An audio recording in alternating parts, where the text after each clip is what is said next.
Nassif, é, eu me lembro, hoje, quando eu vi que o Collor, né, a votação no STF já cumpriu maioria para condenar o Collor a 33 anos de prisão, Puta, eu me exagero. lembrei da entrevista que você fez com ele, que não faz muito tempo, né? Não, Eu queria que você falasse sobre isso. Quer dizer, você sabe eu não quero aliviar para o Collor, mas a estrutura, o sistema, né, no Brasil, mesmo do campo privado, do campo público, né, induz a pessoa a se corromper o tempo todo. Por isso que as é, pessoas não acreditam que o Lula não se corrompeu. Falou, como é que pode o cara, no meio disso tudo, não ter se corrompido? é.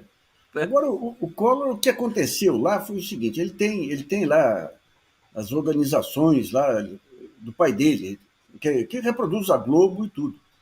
E ele entrou num ataque de megalomania e passou a gastar coisas. Aí montou uma baita de uma mansão. Eu não sei se foi em Campos do Jordão ou foi em algum bairro aqui de São Paulo. Me contaram isso. E ficou apertado, mas muito apertado. Tanto que passou a pressionar o governo de Alagoas para tentar publicidade. Daí ele era presidente de uma comissão do Senado aí, sapato de obras. é, Foi acusado de pegar 10 ou 20 milhões de reais, né? É bem documentado, né? Virou um bolsonarista vergonhoso. O Collor aqui, vergonhoso, porque o Collor, naquele período dele de presidente, aliás, o julgamento dele foi. Não levantaram nada do que foi aprontado mesmo. E levantaram só bobagens aí, que foi aquela questão do Fiat Elba, né? Os golpes aqui, eu tive uns 3 processos que eu ganhei lá, porque os golpes aqui que o irmão dele dava junto com a Telesp, junto com fundos de pensão, até foi gozado uma vez, contar um caos agora aí. Havia história que os fundos de pensão, o Pão de Açúcar do Abílio, ele fez uma sede nome aí e apertou. Ficou apertado aí, foi. Aliás, uma das primeiras matérias que eu fiz no eletrônico Dinheiro Vivo foi sobre isso. E daí correu o boato que ele. Aí daí os fundos de pensão compraram a sede do Pão de Açúcar. Daí um dia eu estou indo para o meu programa na TV Gazeta, liga o Eduardo Suplicy. Assim, você ouviu falar alguma coisa que o Abílio deu propina para fundos? E eu falei, Eduardo, é boato de mercado, agora não tenho nenhuma prova, não. Daí eu vou no programa, quando eu volto, o Eduardo liga para mim, Nassif, eu cheguei para o Abílio e falei, Abílio, conte para mim, a opinião pública tem o direito de saber, você pagou ou não propina? E ele me disse que não. Eu falei, Eduardo, mas se ele tivesse pago a propina, ele ia dizer que sim para você? Daí ele pensou um pouco e falou, não, tem razão. Eduardo, Olha só a história recente. Bom, olha o Nassif aqui. Ô Lourdes, tudo bom? Tá pedindo likes aqui. Vamos dar o likes aqui na nossa transmissão. Eu tô pensando aqui, Nassif, quanto você perdeu no confisco da poupança? Eu estava falando ontem que assim, que a minha família, eu era muito pequeno, né? A minha família não perdeu nada porque não tinha nada, mas hum, muita gente tem o dinheirinho da poupança, né, Nassif? é. Não, eu tinha gozado, né? Que a minha ex, na época, ela comprou um carro. E eu fiquei indignado aí, vai comprar carro aí, eu estava na TV Gazeta, que era instável lá, você podia ter patrocínio, podia perder patrocínio. Daí veio, veio o bloqueio, né? Daí quando veio o bloqueio, eu falei, ufa, pelo menos salvei o carro aí. Né? Mas foi fogo, viu? Mas foi Foi, traumático, né? Pegou a classe média, né? E é é, incrível que eles acusavam o PT de que o PT iria fazer isso e eles fizeram. É uma loucura isso aí. O o Brasil meu é. ex-sogro aí entrou numa depressão, coitado. Olha, ele tinha se aposentado, tinha conseguido Muita gente uma. morreu por isso. Foi de uma violência ali sem tamanho, viu? Sem tamanho aquilo lá. E, e, e aquelas maluquices, né? O Simos, porque tava realmente, você tinha uma situação meio enrolada de hiperinflação. Ele fez um confisco também em IOF, aí de quem tinha grandes fortunas aí, né? Acabou com aplicações ao portador, mas esse bloqueio aí, isso aí foi de uma violência sem tamanho, né? Eu acho que tem processo até hoje rolando disso, de pessoas que estão recebendo ainda, né? Porque Eu não não sei tem. se, eu não sei se foi nesse caso do bloqueio ou se foi um caso que teve antes aí com o Funaro ainda do Plano Cruzado, que eles fizeram um confisco na conta de luz para devolver mais tarde. Acabaram não devolvendo.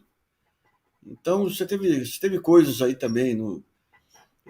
Mas ele foi até corajoso de acabar com aplicações ao portador, aí que era, se podia aplicar o que quisesse sem se identificar.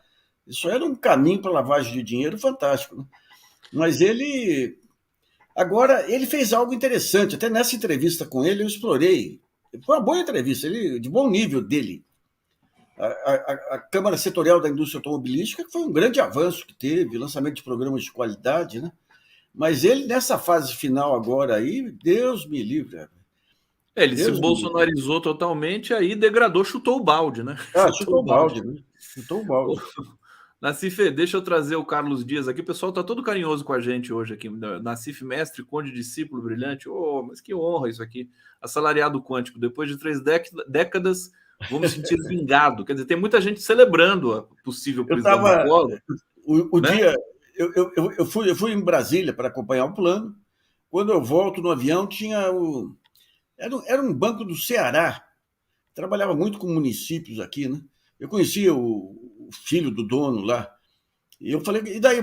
Que eles apoiaram o Collor na campanha, né? Eu falei, e aí, continua apoiando o Collor? Ele falou, você quer ver? Daí veio um menininho correndo, que era o filho dele, no colo dele. Ele falou, meu filho, até a semana passada, até o passarinho dele tinha o nome de Collor. Quer ver agora?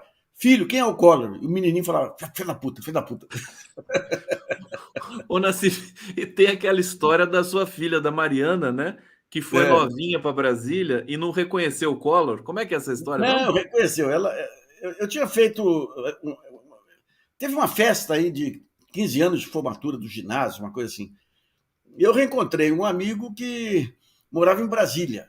E ele estava com 2 filhos e a Mariana... Depois ele veio para cá, veio passar um fim de semana aqui. A Mariana e a Luizinha conheceram os filhos dele. Ele tinha 10 anos, 9 anos de idade, 10 anos. E eu estava em plena briga com o Collor, porque eu só tinha um programa na TV Gazeta, mas passava na TV Nacional. Tinha um ministro Collor lá... pediu para tirar você, né? Quem tirou foi até o ex-marido da Miriam lá.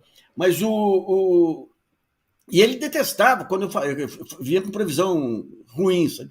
Me xingou algumas vezes, saiu até no Estadão. E daí a Mariana quis ir para Brasília para visitar o amigo Pedro dela. E falei, mas o que você vai, Mariana? Eu vou de avião, mas você tem medo? Não, estou na hora de eu perder o medo.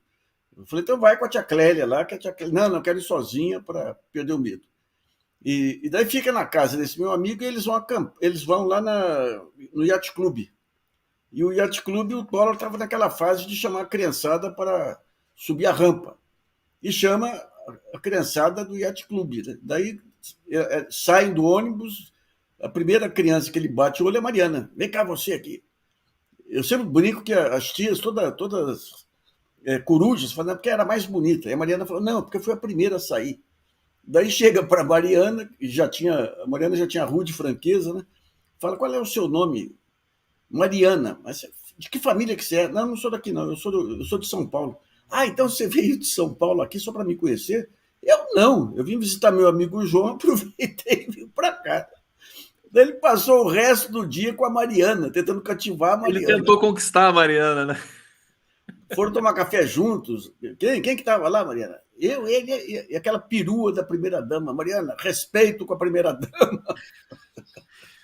Histórias fantásticas do Nassif. Regina Alíssima está aqui. Nassif, essa semana tô só risos. Dedê, né? Deltan, Collor e falta Moro. Ronald Joenir, um vizinho tinha bandeira do Collor, depois queimou. Eu acho que nada é por acaso, Nassif. O Collor aparecer no mesmo momento em que o Deltan é caçado e que o Bolsonaro está sendo ali investigado pela PF e tudo mais, daquela maneira bastante forte, né? Porque eu faço a seguinte associação, eu não sei o que você pensa. Quando o Collor for uma página, ou quando o Bolsonaro for uma página virada, ou preso, ou inelegível, ou sei lá, exilado, sei lá o quê, você não vai encontrar mais ninguém que tenha votado no Bolsonaro como foi com o Collor, né?